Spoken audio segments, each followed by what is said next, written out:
yesterday is history. Tomorrow is a mystery, but today is a gift. It is not our abilities that show what we truly are. It is our choices. Hello and welcome to Jen Taylor Rerouting, where being rude is never acceptable, but sarcasm is welcome and swearing isn't always a bad option. Let's get started. Hello and welcome to Jen's Rerouting. I'm here today. I'm super fun, excited to have Kristen and Siya. How are you two today? Really good. Yeah, we're doing great. So this is a little bit different than what I usually do, although we are going to talk about lots of struggles and stuff. But I want to talk about what you guys do now. You're actually the proud owners, I guess, of hopscotchtheglobe.com. So tell me a little bit about what you do. Well, it is a travel blog. We do photography. Video is a big element of what we do. And Kristen started Hopscotch the Globe, in 2010? And it was just like a hobby blog, like they all start, and then it expanded into something much larger. It's an amazing website. Well, it's an amazing lots of things, because you guys have the blog on the website, you have your YouTube channel, which is how I found you, because we're minimalists. We want to buy the bus. You guys have a 31-foot Airstream that you remodeled, but there are several minimalists that kind of RV full-time. I guess that's the easiest way to say it. Mm-hmm. But you guys have some serious personality. Thanks. It is a compliment. Thank you. So I'm going to talk about some of the things that I've seen, and I want you to jump in. So you launched a clothing line, which is pretty awesome. I've been stalking you for a while, so and I do my research. So you have a clothing line that's really, really great. You have the website. See, I don't know if you do this with Kristen. I know that there's another woman involved. You have a vlogging course. Oh, no. She's not involved with Hopscotch. That was just a partnership with another travel YouTuber and blogger. We created an e-course for those wanting to break out into YouTube and travel the world and make videos for a living. A lot of people are asking us this, so we partnered together along with Nomadic Matt, who's the top travel blogger, and created the course. But Siya and I run Hopscotch the Globe together, the two of us. Okay, well, I knew that you were somehow a pretty big part of the course. Yeah. Which looks awesome. Yeah, it's been doing extremely well. Yeah, we started the course, because we want to incorporate more passive income into our lives, and the course does that, but also because we're seen as travel experts. So whenever people run into us, they immediately start asking us questions about travel. Like, can you tell me how I can start a travel blog? Can you tell me how to get cheap flights? Can you tell me how to break into YouTube? And this is like a 3-day conversation if you really want to know. And we weren't able to do that. So instead, we could just direct people now to this course where they can get all the answers, where they can watch them at their own pace. And it would be something that would really help these people. Don't you find it interesting? I mean, I find it interesting that sometimes your passion combined with people's questions creates a business. Mm-hmm. Yeah, Totally. I love that. So Yeah. You have that, and then you've done some super, really, I mean, you take it and you make it fun. And like Kristen, you did your minimalist wardrobe video, which I loved. Thank you. Yes, and I think you have to realize, well, I mean, we've been minimalist for only about 3 years, and because we had a bigger family, it was quite an undertaking. And you have to realize a couple things, I think. One, minimalism isn't deprivation. No, totally not. It's actually it just feels more free, and also I like knowing what I own. Like, I know everything I own because I don't have much of it, and I can see everything, living in this 200 square foot space. And for me, having less just feels more free. Like, it's less clutter mentally and physically. I think that's something that's hard to understand. I mean, I want to talk about how you guys started. We were just overwhelmed with all the stuff in our house, and I dreaded coming home from work knowing it was going to look like a tornado and I was going to have to clean it. So you know, you start it for whatever reason, and then you realize like this is emotionally like weight off of your shoulders. Mm-hmm. Yeah, And absolutely.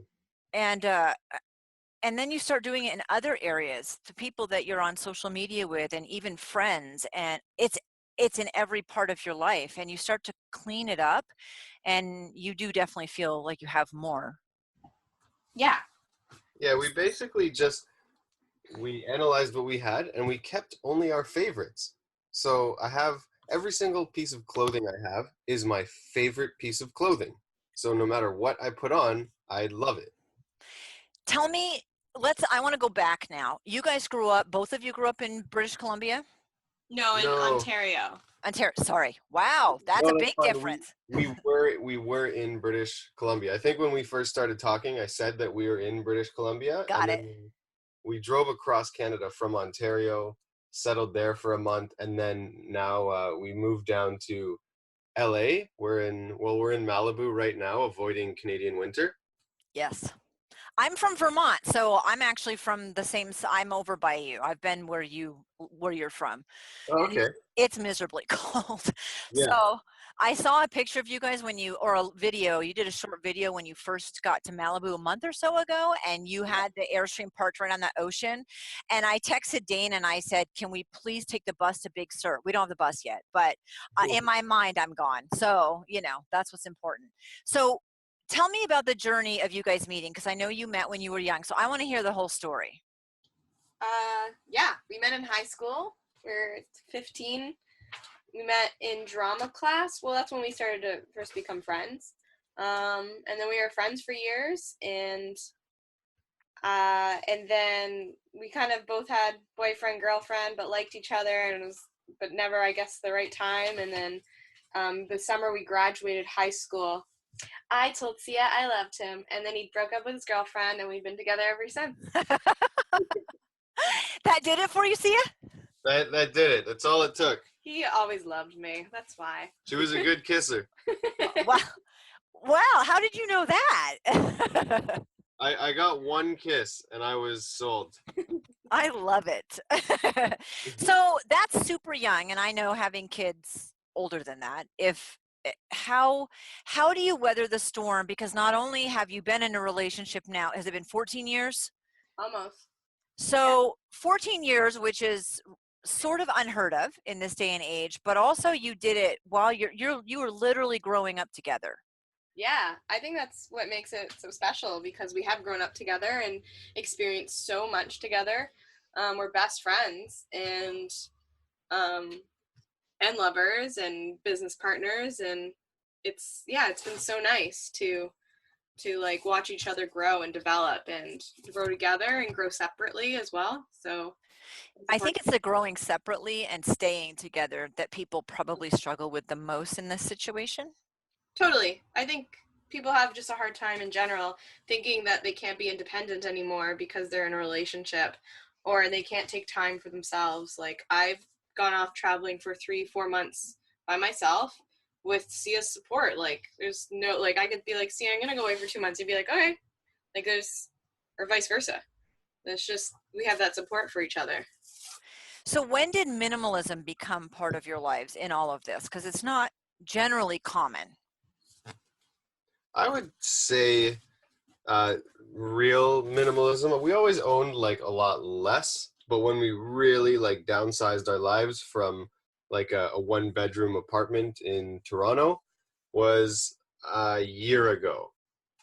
We started to cut down everything in our lives, and we did that by dividing everything into 3 piles. A pile we are going to keep, a pile we are going to try and sell, and then a pile we are going to donate. Everything we owned got divided into 3 piles. Where did the spark come from, the idea?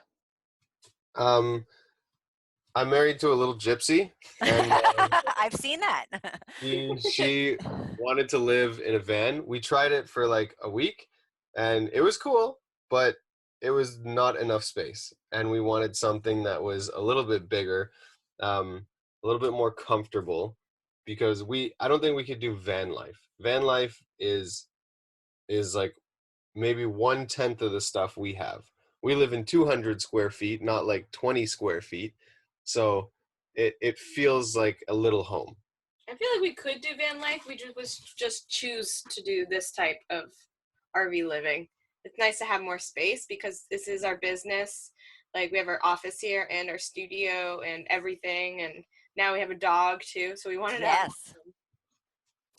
Well, and I think all of us could live in a van. I mean, I know I could. I don't want to because minimalism isn't deprivation, and you have to figure out what is important to you. Right.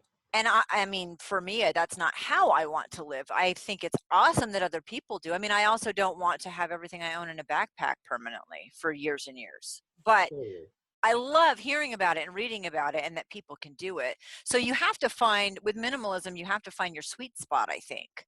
Yeah, there's no rules. Like, no, I love it.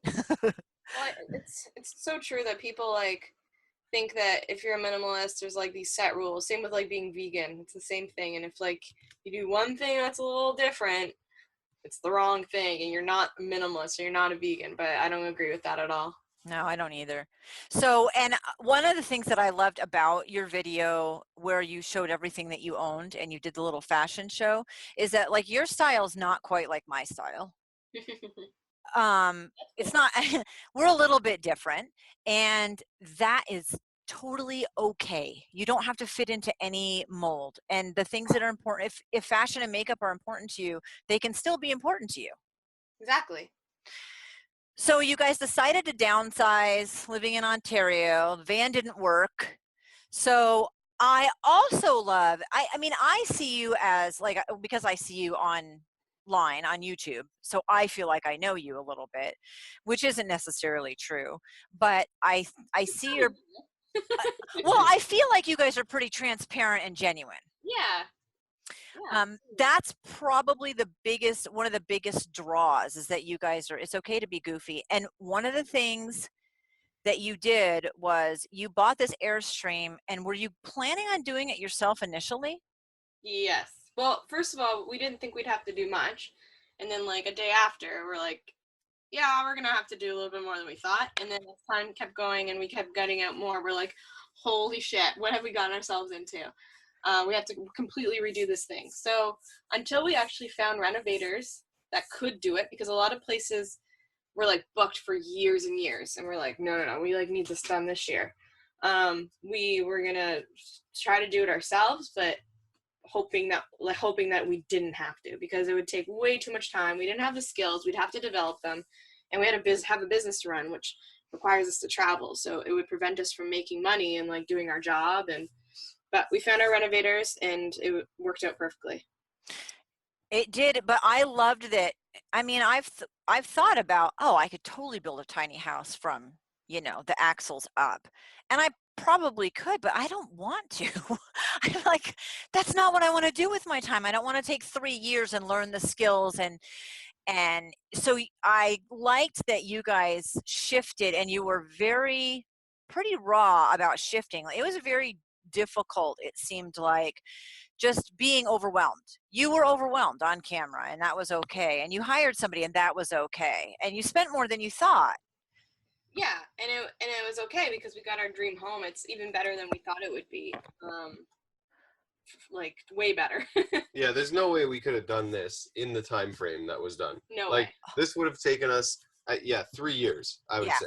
We didn't have 3 years. Like, we wanted to move in right away as soon as possible, so we could make money, and then we could help somebody else's business. Actually, our renovators were renovators, but they didn't have a renovating business. We were their first customers, so we approached them with the idea because we love the work that we saw in their Airstream that they did, and said, hey, like, we'll pay for you to do ours.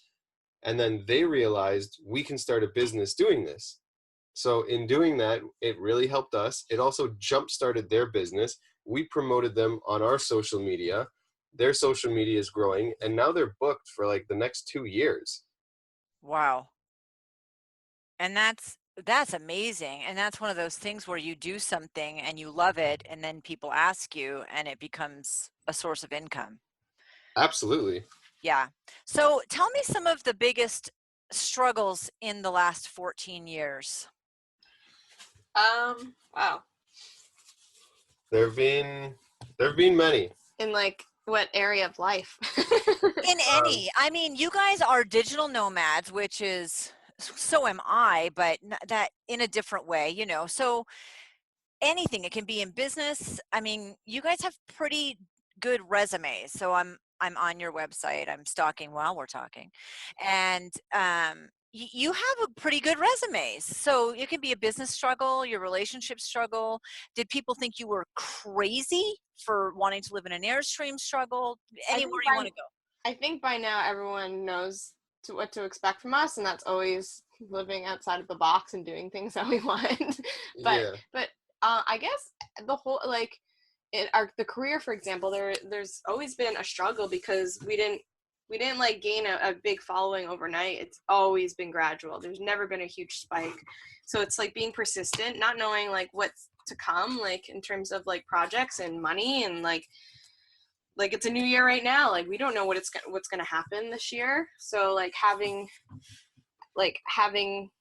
those maybe doubts or worries are a challenge, but like you got to keep pushing through.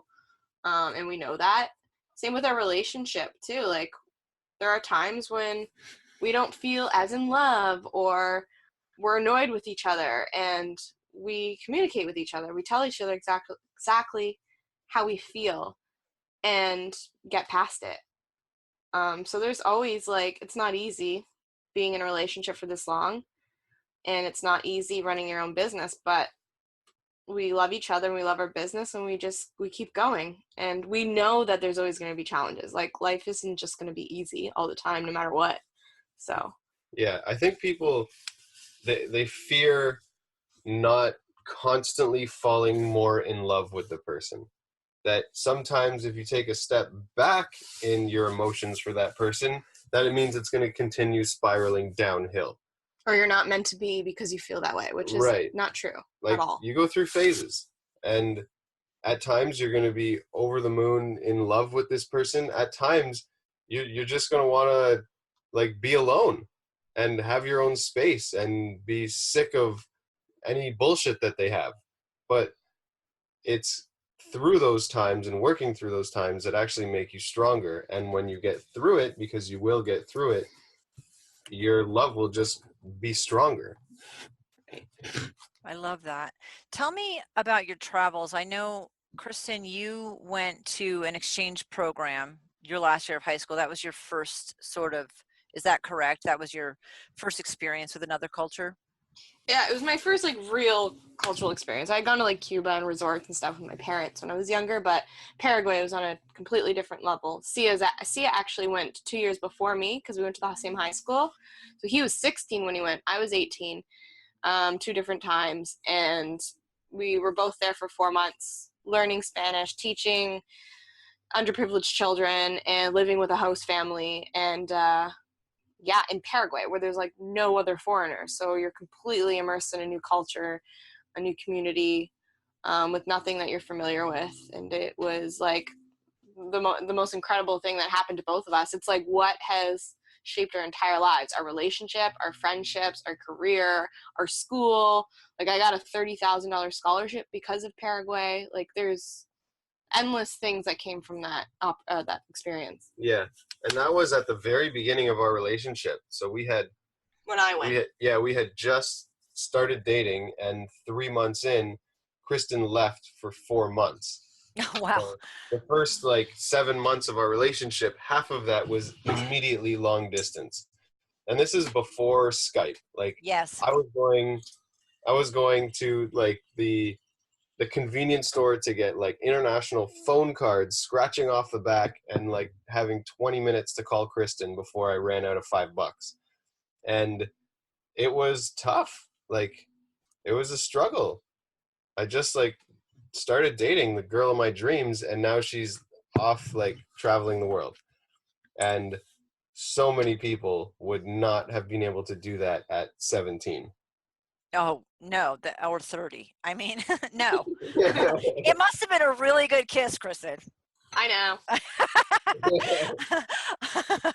So that that started the bug and it started the relationship. So that was kind of a big catalyst to how you did this. So was there college involved? Yep, we had long distance relationship for like 4 years while we were in college. We're like 2.5 hours away from each other, but we were also in college, so we didn't see each other during the week. We'd see each other on weekends or every other weekend. Sia bought a car instead of staying on campus and would drive up to see me, and I was on campus. Yeah, we both studied like media production. Okay. For 4 years. Yeah, so the travel bug is planted while we're studying TV and film and hosting, for the hopes of like maybe we can be on a TV set, maybe we can be on a movie set, and then maybe in our spare time we'll travel the world. And what happened was we started traveling the world and using our film and media to document our experiences, share them, and then that started picking up. That's crazy. But the way you were thinking about it is the way people traditionally think about it.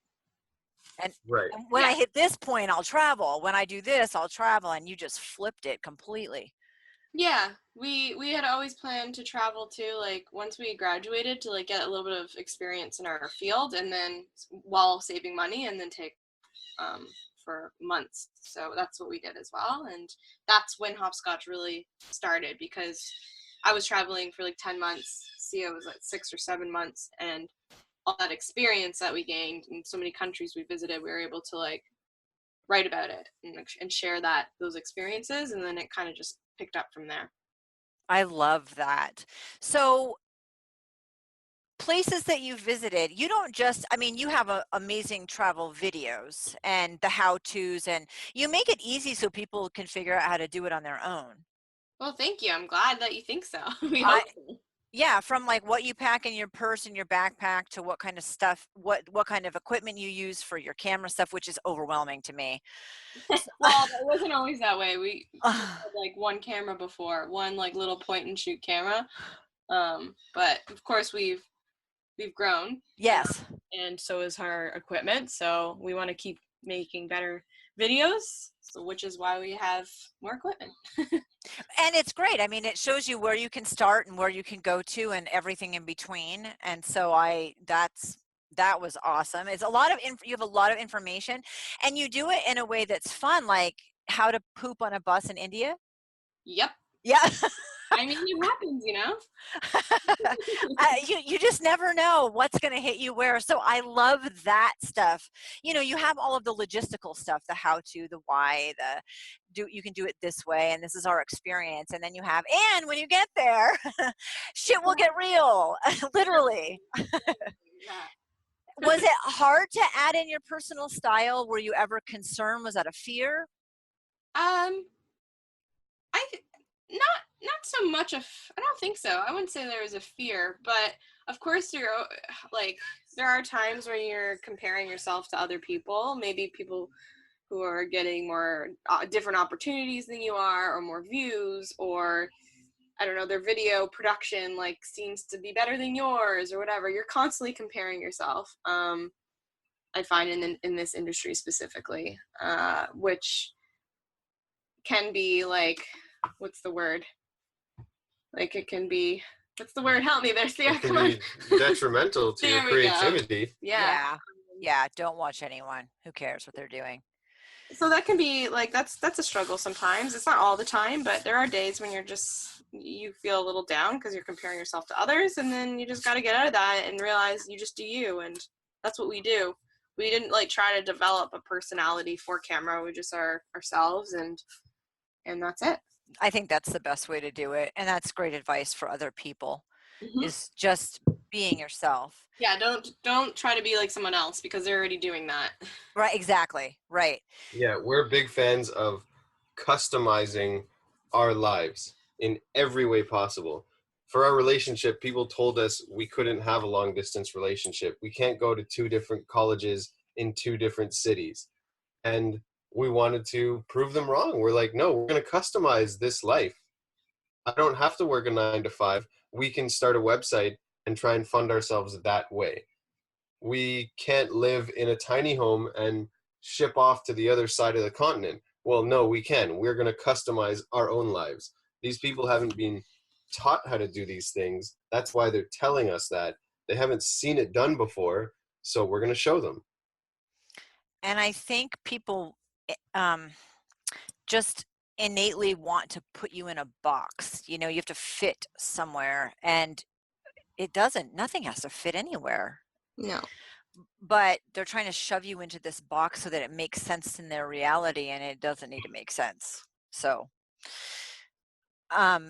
what have been the best travel places that you've been, and what have been the most difficult? Tell me a couple stories about traveling that's hard, even if it's in the Airstream. We were robbed in India. Yeah. Oh, that's right. You were. Someone came in the window when you were sleeping, right? Yeah.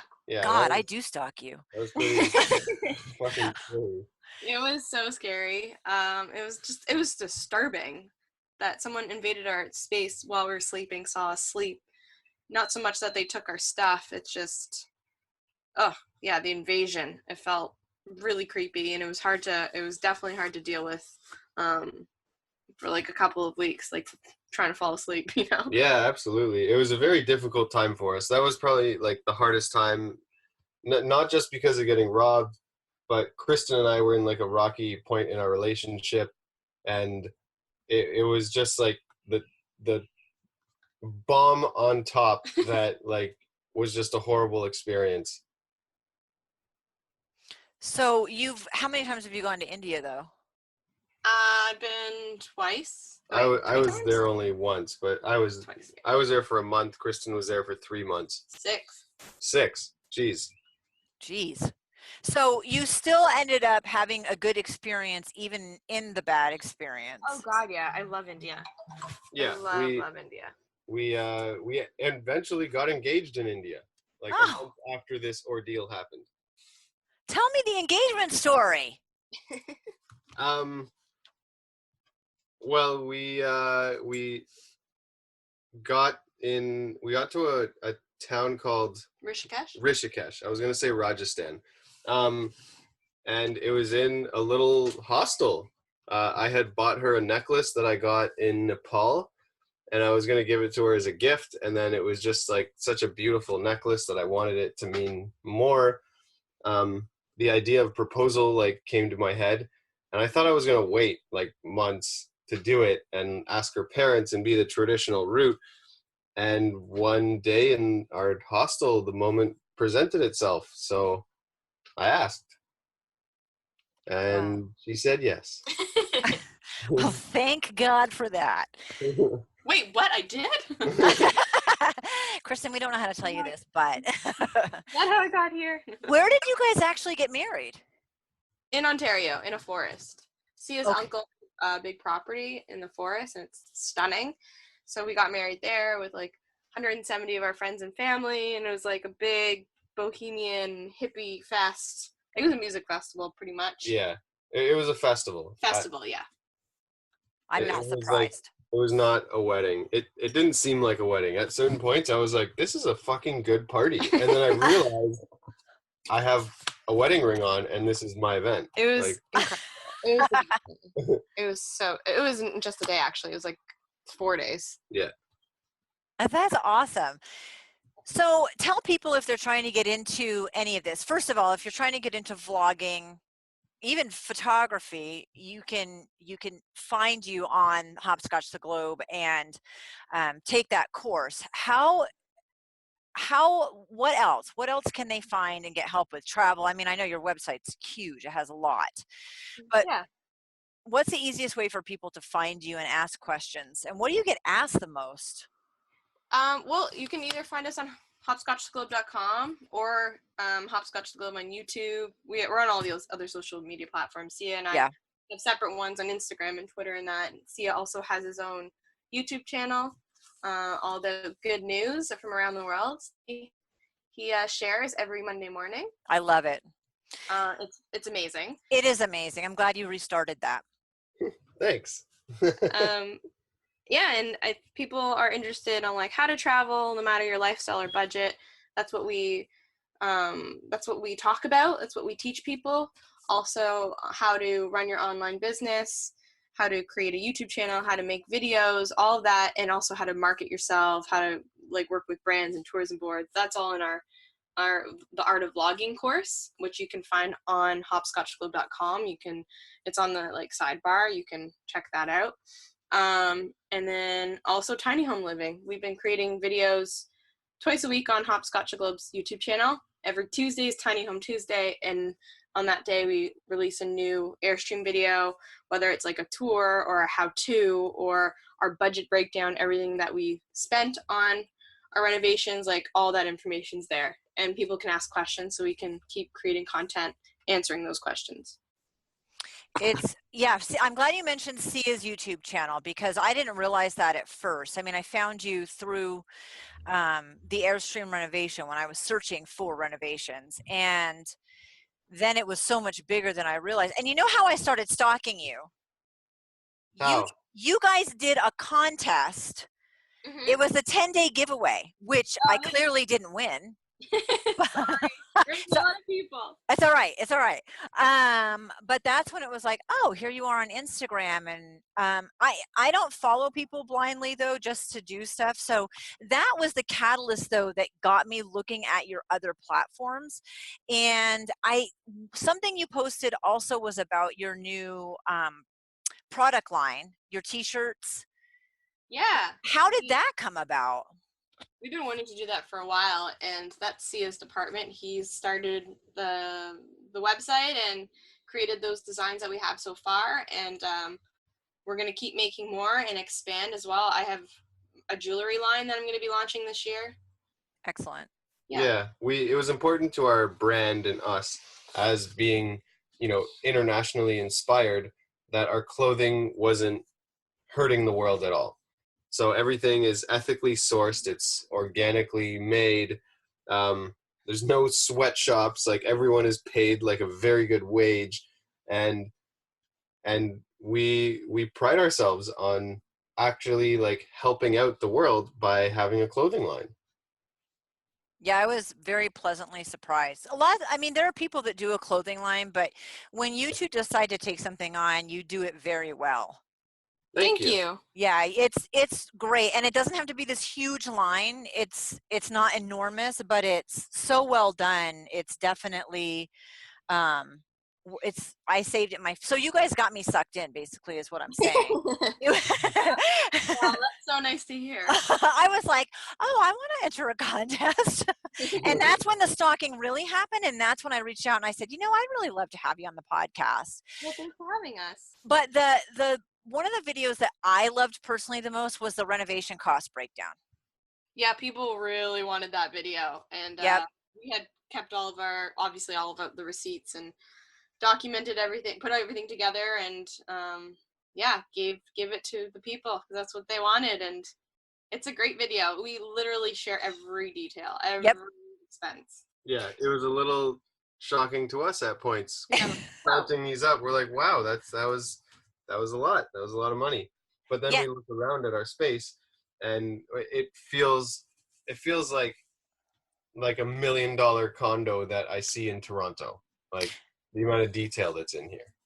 Well, because I'm in the pre-renovation phase and obsessively looking for stuff like that, people are like, I did it for $7,000. And I'm like, yeah, but sometimes it looks like $7,000. And if that's really the lifestyle that you love, if that's what you love, then that is awesome. Yeah.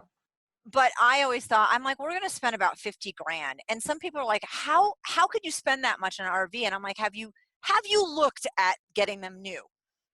And they're not what I want. I want to rip the whole thing apart. So yeah, I definitely love the breakdown, and it's reality. I mean, you have great appliances. So it got me looking at that appliance company. It's it's one of my favorites. Oh yeah. Thank you very much. Yeah. Other than, the fact that Kristen dances around and shows us all of her clothing. But I love your personality, and I love that it shows through, and I appreciate you guys sharing with me. I want to wrap this up a little bit quickly. Is there anything that you want to share with listeners about any part of it, the online business, the staying in a relationship, the tiny living, anything, any regrets, anything you do differently, and any advice? No regrets. Never. No. My advice would just be to not be afraid to customize your life, because you are going to live very differently and want different things than the person giving you advice. So if you customize your life entirely, you will live exactly the way that you want to live, and people will respect you for that. So don't be afraid. Awesome. Kristen, any last words? I think Sia said it pretty well. Awesome. Thank you so much for being on. No problem. Thanks Thank for having you. us. Thank you so much for listening in to Jen Taylor Rerouting. Like, share, and of course, comment. I welcome input with attitude. Get a copy of my book on Amazon, Hello, My Name is Warrior Princess, or check out my website, jentaylor.net. And if you still want more, sign up for one of my coaching packages.